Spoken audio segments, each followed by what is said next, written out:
With the NBA draft now less than a month away, we are smack dab in the middle of hypothetical trade season. And John Hollinger of The Athletic presented a blockbuster hypothetical on Wednesday morning in which Damian Lillard, yes, Bay Area native Damian Lillard, would be traded to the Golden State Warriors along with Yusuf Nurkic in exchange for Andrew Wiggins, James Wiseman, the number 7 and number 14 picks in the 2021 draft, Jordan Poole, Eric Paschall, and 2 future first-round picks in 2022 and 2026. Now, people do not expect Damian Lillard to actually get traded this offseason. He has not demanded a trade, and even though there are rumors that he is starting to become unhappy in Portland, he has not asked out. But if he does, and if he becomes available, would the Warriors make that deal? Now, they would be giving up a lot for Lillard, no doubt about it.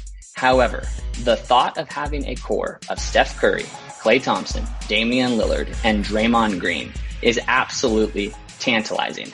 Now, we know that the Warriors and their luxury tax situation definitely can complicate things. Joe Lacob recently said that the Warriors can't keep adding big contracts. However, if Damian Lillard is an actual possibility, I think it's safe to assume that the Warriors probably would go forward with that trade.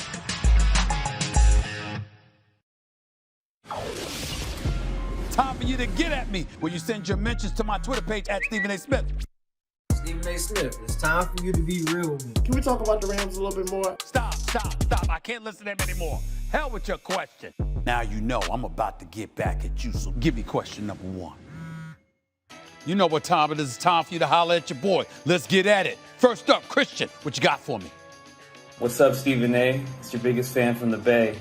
My question for you is, what is the best move that the Warriors could make in this upcoming offseason that would put them back in title contention? Best move is to get Klay Thompson healthy. I mean, duh. Get Klay Thompson back with a healthy Steph Curry, a healthy Klay Thompson. That's the best shooting backcourt in the history of basketball. As far as I'm concerned, at least the trip to the conference finals is damn near automatic. By the way, Wiseman is going to be good. Keep Draymond. And I tell you, if you can, get rid of Wiggins, give up a couple of picks, and go out there and trade that to Philadelphia for Ben Simmons. Put Ben Simmons in Golden State with Klay and Steph and watch what the hell happens. It would be special. They'd win the chip next year as far as I'm concerned. Jaden, what's up? You're next. If Damian Lillard were to leave Portland, what team would he go to and why? What was that? First of all, I could barely see your face. Secondly, if your hair was a little bit fuller, you'd look like the kid from Jerry Maguire, okay? For all I know. Thirdly, Damian Lillard, I tell you this. He ain't going to the Lakers. I can't see that happening. Knowing him, he's a loyalist and a rough rider, and he ain't trying to join some super team. He'd probably end up staying in Portland. I know he'd prefer to be in New York with the Knicks than joining the Lakers because of that circus and what have you.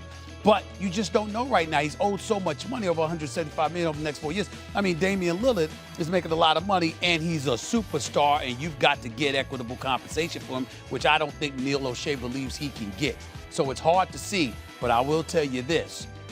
He didn't sign off on Chauncey Billups necessarily. He wasn't opposed to it. He preferred Mike D'Antoni because Mike D'Antoni was using Steve Nash as an MVP and James Harden as an MVP under his stewardship to say to Damian Lillard, I'm the right guy for the Portland job.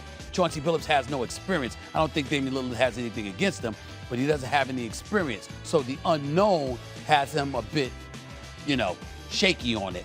But in the end, bottom line is Chauncey Billups is now your coach. I believe in Chauncey, and I think Damian Lillard might end up giving him a chance of just choosing to stay in Portland. All right, Devontae, you got next. What's up? Hey, Stephen A., I got a question for you.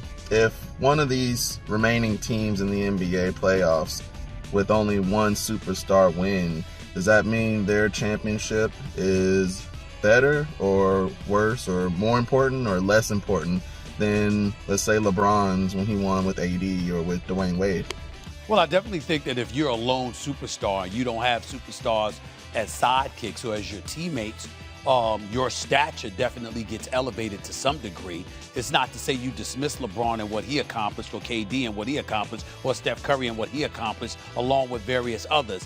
But if you are the lone superstar on your team and you propel your team to those heights by the way you play, there's certainly a level of cachet that you're going to have at your disposal compared to the others to some degree. I don't think that's deniable. Finally, Jeremy, get at me. What's up?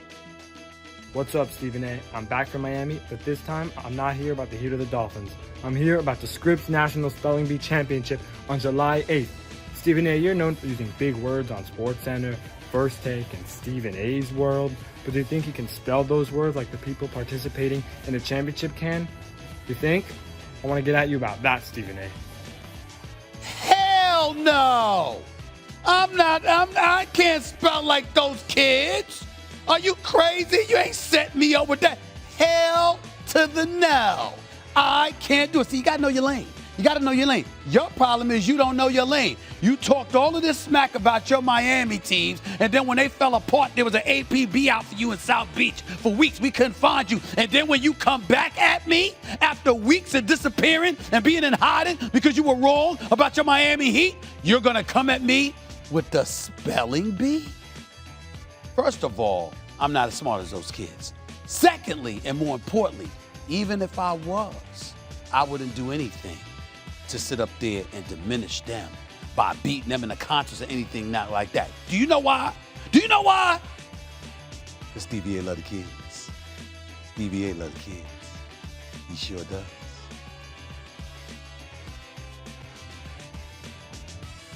Kevin Arnovitz explaining why NBA insiders are saying that the amount of threes taken in today's game is reaching a critical mass. That is over on ESPN.com. And check out these numbers, including the playoffs. 61 games in NBA history have featured at least 90 three-point attempts.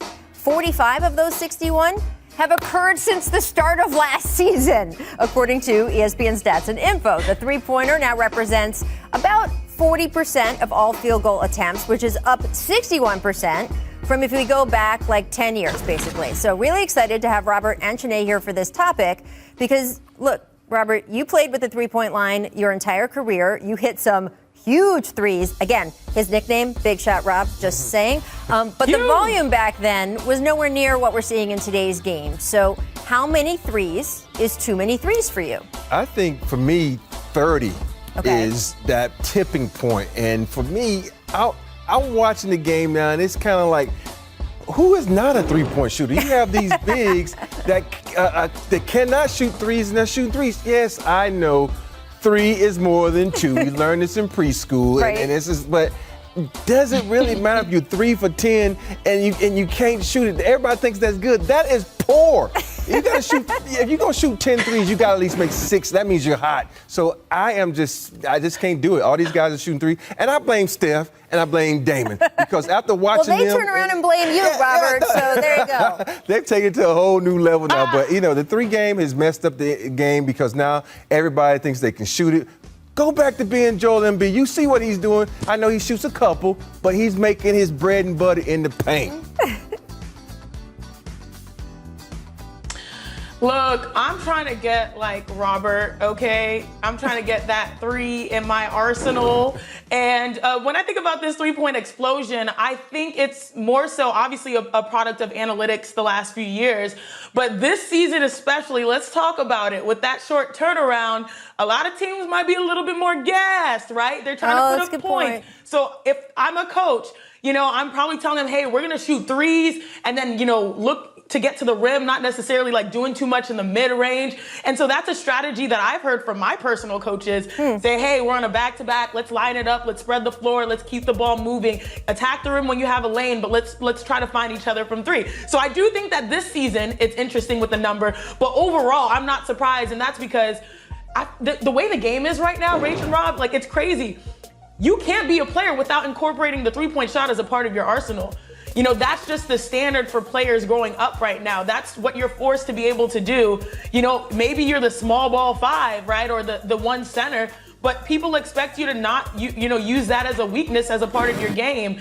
And so the threes are here to stay. I think for the future, every hooper that's about to develop and grow, they're going to have that three-point shot as a part of their arsenal.